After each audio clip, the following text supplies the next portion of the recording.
ఓం శ్రీ సాయిరామ్. సత్యసాయి మహిమ జరిగి అందరికీ స్వాగతం. ఆర్తులకు, అనాథలకు సేవ చేయాలని ఆతృత పడేవారికి కరుణామయులైన స్వామివారు ప్రతిస్పందించి వారి ప్రార్థనను విని సహకరించి వారి అభీష్టాన్ని నెరవేరుస్తారు. నాగానంద్ గారు ఆఫీస్ పని మీద వారం రోజుల్లో రష్యా వెళ్లాల్సి వస్తుంది.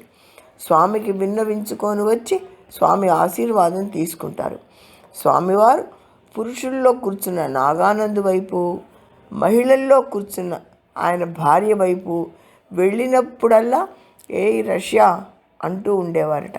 రష్యా వెళ్ళటానికి బయలుదేరే ముందు స్వామి యొక్క ఆశీర్వచనం తీసుకొని మళ్ళా వారు వస్తారు. ఆశీర్వచనం తీసుకున్నాక కారు ఎక్కుతారు నాగానంద్ గారు. ఒక సేవాదళ్ పరిగెత్తుకుంటూ వచ్చి ఒక పెద్ద పెట్టెను అతనికిచ్చి, స్వామివారు మీకు ఇమ్మన్నారు అంటారు. అది నాకేనా అంటే, అవును స్వామి మీకే ఇమ్మన్నారు అని చెప్పి ఆ పార్సల్ని కారులో డిక్కీలో పెడతాడు ఆ సేవాదళ్. ఆసక్తి పట్టలేక కొంత దూరం వెళ్ళి కారు పక్కన ఆపుకొని నాగానంద్ గారు దాన్ని ఓపెన్ చేసి చూస్తే దాని నిండా స్వీట్స్ ఉంటాయి. దాన్ని స్వామివారు రష్యాలో భక్తుల కోసం ఇచ్చి ఉంటారని భావించి ఒక పెద్ద సూట్ కేసులో పెట్టుకుని తీసుకెళ్తాడు.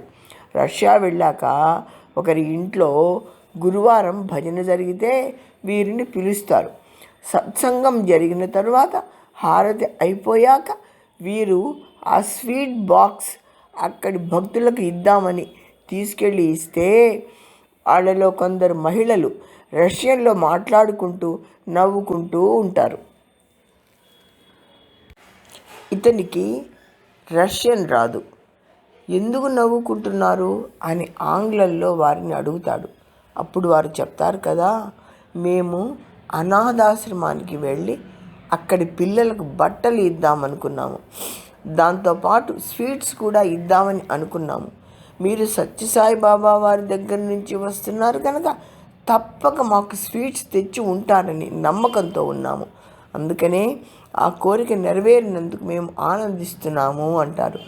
రష్యాలో అనాథలకు ఇవ్వటానికి స్వీట్స్ కావాలని రష్యా నుండి అడగగానే ఇండియాలో ప్రశాంత నిలయంలో ఉన్న స్వామివారు రష్యా వస్తున్న నాగానంద్ గారి చేత స్వీట్స్ పంపడం అంటే విశ్వాసంతో సేవ చేయాలనే తీవ్ర అభిలాష ఉన్నప్పుడు స్వామి సహకరిస్తారు. సంకల్పం మంచిదైతే అన్ని వనరులు వాటంతట అవే సమకూరుతాయని మనకు స్వామి చెప్పిన విషయం తెలుసు కదా. జై సాయిరామ్.